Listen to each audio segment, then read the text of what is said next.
এই মাটিতে বসে বাংলাদেশপন্থীদের উপর আপনারা আঙুল তোলেন, মাথা উঁচু করে জামাত শিবিরের রাজনীতি করার কোন অধিকার বাংলাদেশে নাই। আপনাদের তো কোনো অধিকারই নেই। মহান মুক্তিযুদ্ধে আমাদের নারীদের উপর আপনারা অত্যাচার করেছেন, তাদের সম্মানহানি করেছেন। আমার বাংলাদেশিদেরকে আপনারা হত্যায় সহযোগিতা করেছেন। সেই ইতিহাস কি মিথ্যা? কুমিল্লা টাউন হল মাঠকে কাঁপিয়ে বলতে হবে সেই ইতিহাস কি মিথ্যা? ভাই, মিথ্যা ইতিহাস, আন্তর্জাতিকভাবে স্বীকৃত।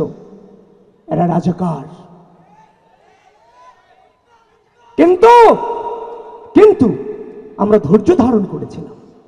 আমরা চিন্তা করেছিলাম হয়তো সুস্থ রাজনৈতিক সংস্কৃতি প্রচলনে আপনারা ভূমিকা রাখবেন, কিন্তু আপনারা সেই নোংরামের সূচনা করেছেন। শেষ আপনাদেরকে দেখতে হবে।